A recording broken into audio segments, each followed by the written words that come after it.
வாங்க சாமி. வணக்கம் மோளே. ராணி, நாங்க சித்தார்த் நம்பருக்கு ட்ரை பண்ணோம், நாட் ரீச்சபிள்னு வருது. நீ தானமா சொன்ன அவன் ஏதோ முக்கியமான வேலையா போனான்னு. இப்போ வரைக்கும் வீட்டுக்கு வரல, போனும் பண்ணல. போதாத குறைக்கு குடுகுடுப்புக்காரன் வீட்டுக்கு வந்து எல்லாரும் வேறதா இருக்கணும்னு வேற சொல்லிட்டு போறான். அம்மா ராணி, நீ எதையாவது எங்க கிட்ட இருந்து மறைக்கிறியாமா?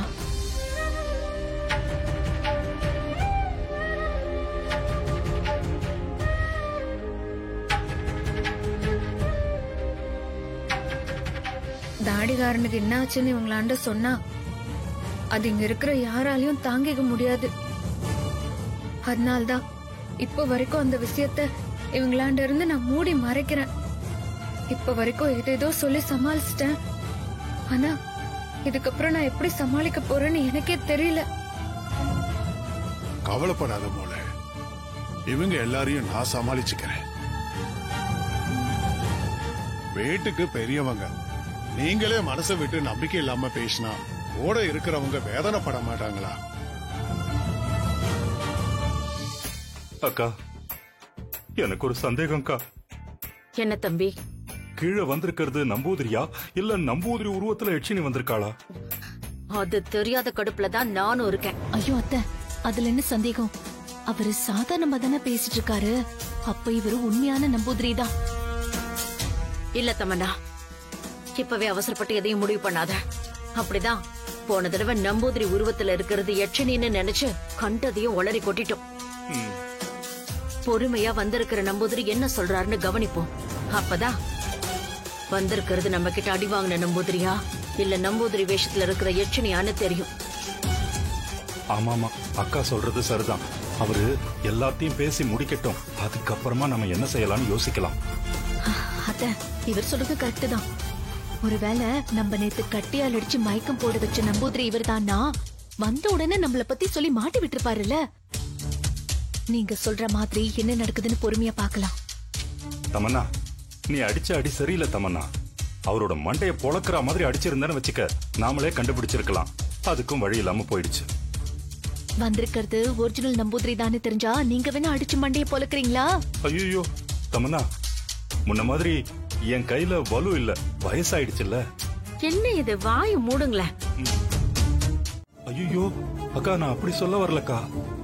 ஏற்கனவே இங்க நம்பூதிரி இருக்கான். அவன் எப்போ உண்மையை போட்டு உடைப்பானோன்னு நாமளே வயித்துல நெருப்ப கட்டிக்கிட்டு இருக்கோம். இவங்க ரெண்டு பேரும் மனித வெடிகுண்டு மாதிரி நம்ம கண்ணு முன்னாடி வந்து நிக்கிறாங்களே, அதனாலதான் கேட்டேன். அத்தை, எனக்கு என்னமோ அந்த ஜான்சி நம்மள அரெஸ்ட் பண்ண வர மாதிரி ஃபீல் ஆகுது அத்தை. ஃபீல் இல்ல தமன்னா, அதுதான் நடந்துகிட்டு இருக்கு. அதான் அத்தை, அந்த ஜான்சி நம்மள அரெஸ்ட் பண்ண வரவளா இருந்தா வனங்கூட தானே வந்திருக்கணும். இவன கையில பெட்டியோட வந்திருக்கா. அங்கதான் எனக்கு ஏதோ இடிக்குது. தமன்னா, தண்டனை தள்ளி போகுதுன்னா அது ரொம்ப கடுமையா இருக்கும்னு அர்த்தம்.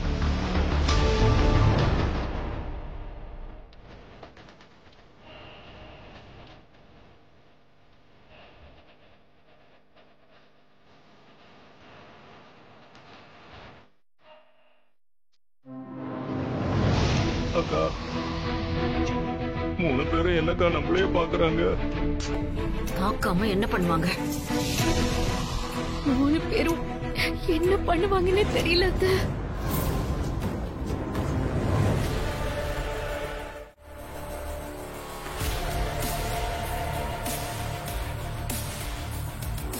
மேடம், இந்த நேரத்துல நாம அவங்களை எங்கேன்னு போய் தேடுவோம்? பத்மநாபன் சார், நான் கண்ட்ரோல் ரூமுக்கு சாவத்திரோட நம்பர் அனுப்பியிருக்கேன். அவங்க எங்க இருக்காங்கன்ற லொகேஷனை இன்னும் கொஞ்ச நேரத்துல என் போனுக்கு அனுப்புறேன்னு சொல்லியிருக்காங்க. சரிங்க மேடம்.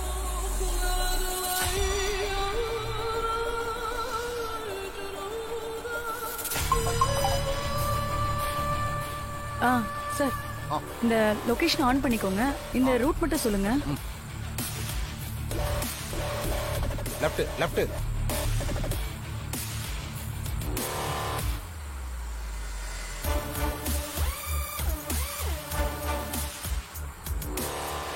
ஸ்ட்ரைட்டா போங்க.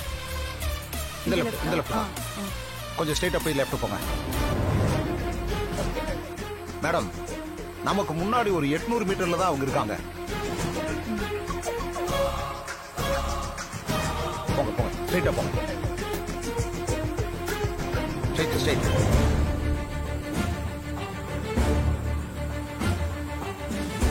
பத்மநாபன் சார் அங்க பாருங்க.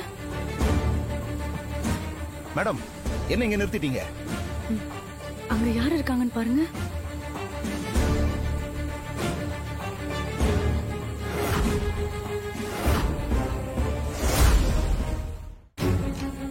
வாங்க.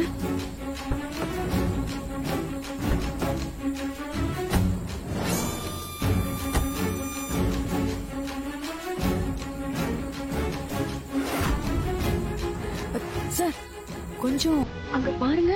அங்க நிக்கிறது சாவித்ரி, தமன்னா, ரகுவரன் மாதிரி இல்ல? ஆமா மேடம், அந்த படுபாவிங்க தான் நிக்கிறாங்க. எனக்கு வர்ற ஆத்திரத்துக்கு இந்த காட்டுக்குள்ளேயே வச்சு அவங்க எல்லாரோட கழுத்தையும் அறுத்து போடலான் இருக்க. சார் அவசரப்படாதீங்க பத்மநாபன் சார், கொஞ்சம் பொறுமையா இருங்க. ஏன் மேடம் இப்படி சொல்றீங்க? ஏன் சார் என்னாச்சு? இல்ல மேடம், எப்பவுமே நான் தான் பொறுமையா இருங்க, அவசரப்படாதீங்கன்னு உங்ககிட்ட சொல்லுவேன். ஆனா இப்போ அவங்க கண்ணு முன்னாடி பார்த்ததுக்கு அப்புறமும் பொறுமையா இருங்கன்னு சொல்றீங்களே, அதான் ஏன்னு கேட்டேன். சார் அவங்க ஏதோ ஒன்று பெருசா பிளான் பண்றாங்க. முதல்ல அவங்க என்ன பிளான் பண்றாங்கன்னு நமக்கு தெரியணும். அவங்க என்ன பேசிட்டு இருக்காங்கன்னு முதல்ல கேட்போம். வாங்க, ஒளிஞ்சிருந்து பார்ப்போம்.